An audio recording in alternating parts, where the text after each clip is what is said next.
right, welcome to blacksinthescriptures.com. I am Cardon Ellis, and this is Marvin Perkins, and we have got a great series of webisodes for you here. How are we going to do these? Well, we're going to just do them. So we're actually going to start with the Before the Color Line series, and we're going to take it all the way through. We're going to start with the early history of America.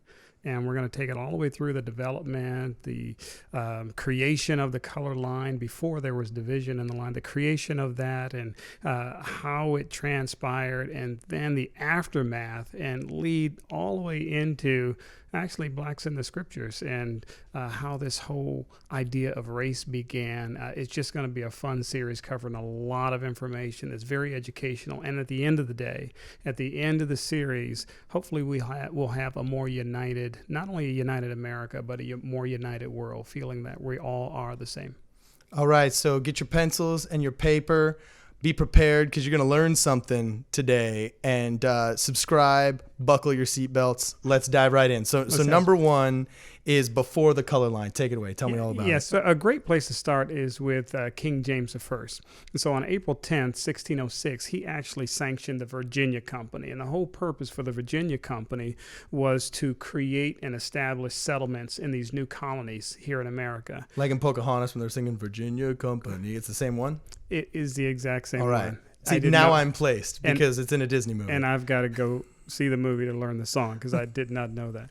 So with the early colonists, one of the things that they realized is that there's a lot of land here and we don't have help tilling this land and managing this land. And so, again, the Virginia Company created what we know as the system of indentured servitude. And so that's how indentured servitude, that was designed to attract people to come here and help take care of all of this new land. Okay, so indentured servitude, explain that. Yeah, so indentured servitude was our modern day slavery. So it's the first type of slavery that we had, but the difference between indentured servitude and slavery is with indentured servitude, you have the hope of one day being free. With slavery, you have no hope of ever being free. Okay, what's the stipulation for freedom in indentured servitude? Well, indentured servitude meant if you were an indentured servant, you would sign a contract. For an example, there are a lot of people who wanted to come here to the U.S., but they had no way of getting here. They couldn't pay the passage. And so they would say, okay, I will sign up for indentured servitude, which meant I'll sign a 5 to 7 year contract to be a servant, and I'll work under these conditions. But when I'm done with that contract, when I fulfilled it, I'll be able to get 25 acres of land, and I will get what they called almost like a freedom pass or a freedom reward, where they would actually get them land, they would get corn and food to last them a year, they'd get tools, sometimes animals, things to start their own business, start their farms or what have you. They'd also learn trades, learn English, learn to read and write while they were in this indentured servitude. But so by the time they were finished, they would be able to start their own business. That almost seems like a desirable system, right? I mean, for some, anybody impoverished anywhere. For some, absolutely. Okay, it was a very attractive system. Now, the indentured servitude also worked for those who didn't come here voluntarily. And so you had Africans that were kidnapped or abducted in Africa and brought here forcefully, but they fell into the same indentured servitude. After their 5 to 7 years, they were actually free as well. So who abducted them? There were a combination of Europeans working with Africans that, again, the slave trade was big business. So Europeans and Africans were working together on this project as well. Okay. So way back then and right now. Exactly. It's consistent. Okay. And so, but Africans would become free. And so the majority of people you had in quote unquote slavery were your British, your Germans, your Irish, your Scottish, and then you had Africans as well. So you had what we would today call black and white experiencing the exact same thing. They suffered together. They ran away together. They did all of these things together. There was no color line. There was no denotation of black or white, or it was just. So it sounds like it was socioeconomic back then. That's all it was. Okay. That's all it was. Do we have any stats on any of this? Can we track? If there was no color line, there's probably no way to track. We could just only know country of origin, maybe. Country. And guess. Yeah, country of origin. But we do have some stats. Like for an example, in 1666, there were about 300 of African descent in the Virginia colonies, and so what this represented was, I want to say, 11% of Africans in the Virginia colonies in 1666 were either slaveholders or landholders. 18% of those in the Virginia colonies were Europeans that were slaveholders. Forgive me. 18% of the Europeans in the Virginia colonies were slave or landholders at that time as well. And so a really staggering statistic is this represents a 61% black to white ratio in America, which is staggering when you think about it. You know, because in 2013 we that were same the minority, ratio, right? not quite. You're getting there, but we're not talking black to white. Yeah. So, but the black to white ratio of net worth was 61% back then. That's the highest it would ever be in the entire history of the country. Oh wait, okay. So you're not saying I'm talking net worth. I'm not talking population. Okay, I was mistaken. Yeah, so okay. This is a story to tell you exactly how there was no color line. Blacks and whites, Africans and Europeans mixed equally. They suffered equally. They prospered equally. And that 61% black to white net worth ratio, actually in 2013, that same ratio was 12.9%. So it gives you an idea. That just those numbers alone give you a picture of what we looked like here in the colonies in the early days. Okay, wow. So it sounds like you are describing a system almost that is pretty much what most, I don't want to say social scientists, but what we generally strive to have in the sense of color blindness, for lack of a better term. We were doing okay. We were doing okay. We were really, really doing okay. And it's kind of hard to imagine when except you see for the us fact today. that indentured servitude was like a 14-year thing that you may not escape from, right? Well, we were doing pretty good except for the indentured servitude part, right? Yeah, so the indentured servitude, you got to understand, it was a program. It was a program that gave you an opportunity to get something you didn't already have. This was an opportunity to create wealth. This was an opportunity to have a better way of life, and yet you had to suffer a little bit for it. I mean, I don't want to make jokes about college, but you go to college for 4 years, you suffer. Some are on scholarship, but some are starving through it. They're cramming. They're living a life with several people uncomfortable. Nowhere near can that compare to a life of indentured servitude, because it, in all intents and purposes, was slavery, and it was terrible. The unfortunate part about it is that only 40% of those indentured servants ever lived out their contracts. Only 40% ever lived out their contracts and received their freedom, because there's a passage, and I'll quote, we have learned by sad experience that it is the nature and disposition of almost all men, as soon as they get a little authority, as they suppose, they will immediately begin to exercise unrighteous dominion. And that's exactly what happened with these exploiters that had indentured servants. Their contracts were set for 5, 7, 10 years, what have you. However, if there was any violation within their term, they would extend the time. And so they creatively found ways to extend the time for some of these, especially it was tough for women, because if women got pregnant, they would extend their time and keep adding on. And so they wouldn't count the time of the pregnancy. Absolutely. Sometimes they would rape the women, get them pregnant, and now they have extended their time as a result. And so there was a way to continue to have them for a much longer time, which was unfortunate. So only 40% of the people made it out of that.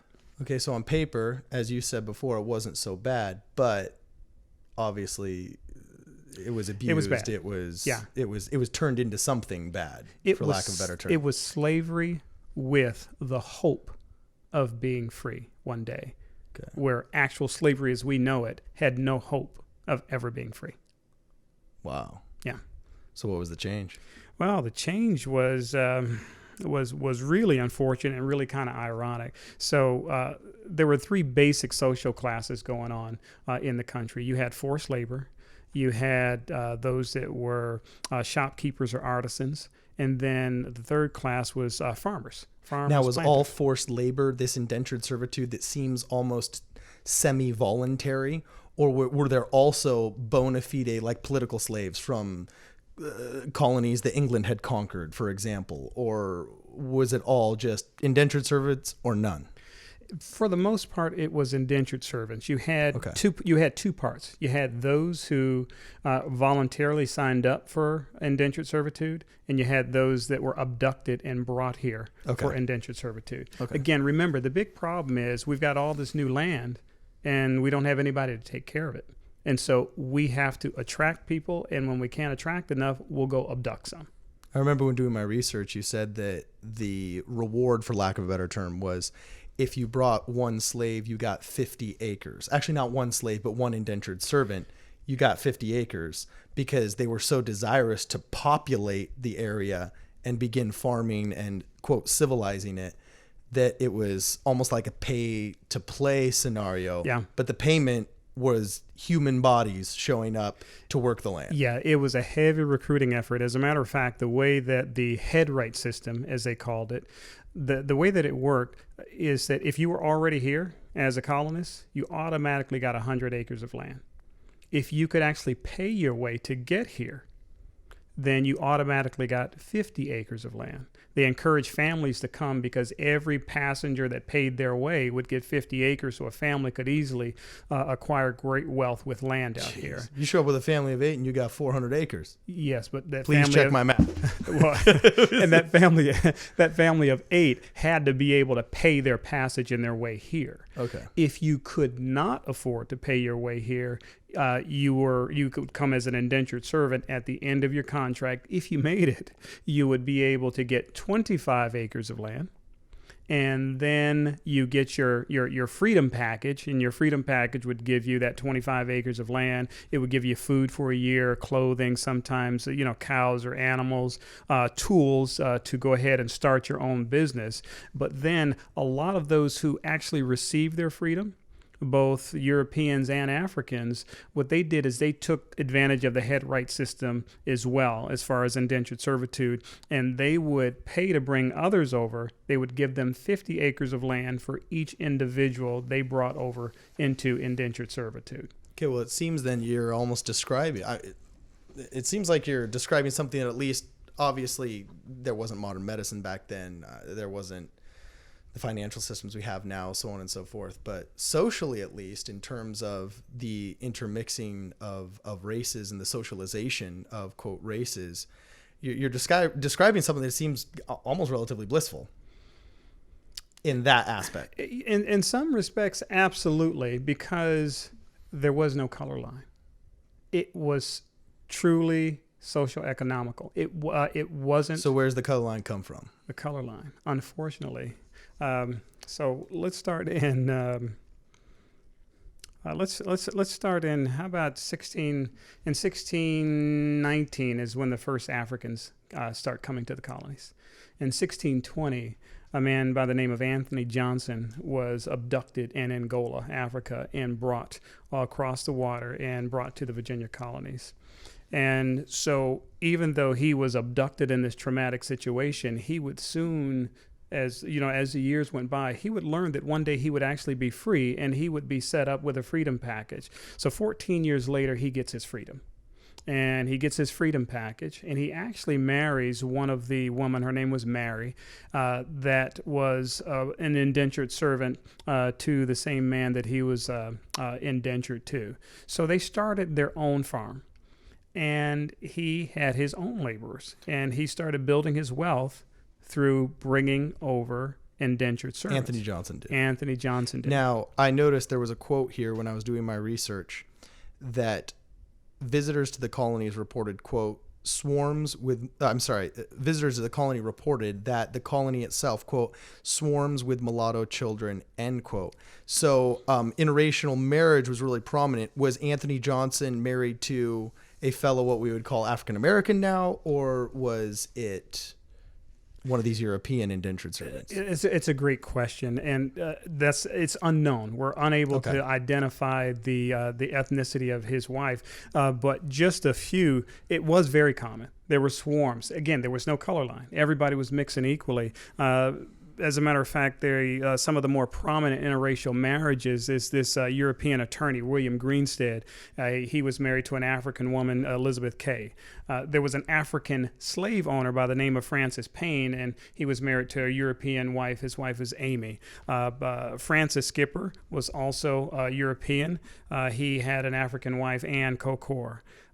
James Tate and his European wife Hester, and then finally you've got Philip Magnum and his European wife Mary Morris. And so these are some of the prominent,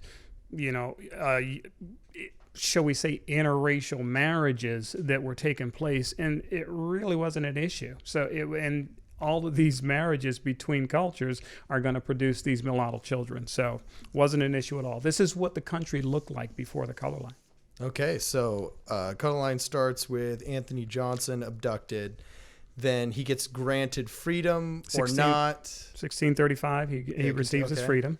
And then he becomes part of the slave trade. So he's building his wealth through bringing other indentured servants and slaves over. And again, you've got two problems going on here now. Now, remember we talked about if there weren't any infractions, they would be able to receive their freedom, but only 40% of them made it. So there were all these efforts to continue to try to get them to be lifelong slaves for them, just to add time on. Well, you're 30 years old, I'm going to add 50 years on, or I'm going to add 100 years on, so you'll never live out your 100 years of servitude. It was like paying back credit cards. If you're making the minimum payment, you can never make it paid off. You're stuck in debt forever. Either that or going to jail and and being slapped with 50 years and you're already 85 years old. Yeah. And so you're not going to live out your time there.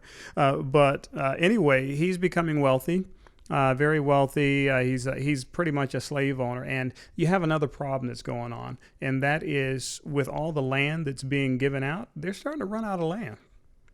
Okay. They're starting to run out of land. They're running up against the mountains. And that family of 8 that gets 400 acres, that's like the island of Manhattan right there. There you go. So not only are they running out of land, they're running, backing up into the mountains, which was undesirable land, but they're also running into land that was in constant threat of Indian attack. And so what do we do? So also the price of labor is getting higher, and they're looking to remedy this somehow. And so he had he being Anthony Johnson, had an indentured servant by the name of John Kaser. And so John felt that he had fulfilled his contract, and he was talking to Anthony Johnson about, okay, now it's time to make me free and to give me my freedom package. And Anthony Johnson was like, no, you're not free. This is not time. You're mine. You're my slaves. And so he fought this, and he fought this, and he fought this to no avail. And so finally, he fled. And he fled, and he wound up on the plantation of Robert Parker. Robert Parker was also a very powerful planter, very wealthy planter. He had many indentured servants, both European and African himself. He also was African.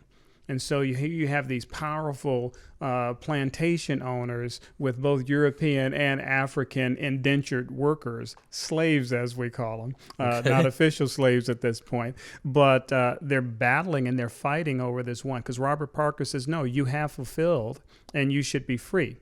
So, as I have you as my indentured servant. Actually, he just had him as part of his labor force. Okay. And so he wasn't doing wrong. He was doing the right thing. Okay. So he was really trying to do the right thing by this John Kaser. But Anthony Johnson would not stop. And so he took it to court. And so they battled for 2 years in court over the freedom of this one man. And the Northampton County Court, after 2 years, ruled that he was a lifelong slave. And so it is the very first legal case of slavery here in America. And so John Kaser is considered by many to be the first slave in America. Even though we had indentured servants a lot earlier, the court had ruled for the very first time that this man was a slave. So just like Pearl Harbor, that December, oh goodness gracious, I believe it's 8th. Please correct me if I'm wrong.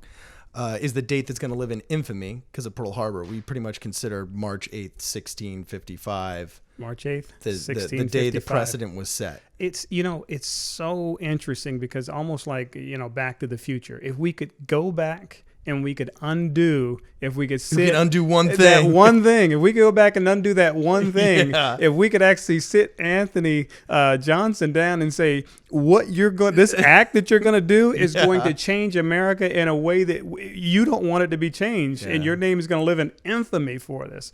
And so, but unfortunately, that is what happened. And so that first, and the why, how could the court rule that he was a lifelong slave? Well, Anthony Johnson was obviously very convincing to let him know that he had done a number of offenses where he could extend his time. Part of that was running away. So if you fled and ran away, and it's like, okay, look, the dude is at Robert Parker's, plantation. He fled, he ran away. We can add time for that. Okay. And so he was actually ordered back as a result.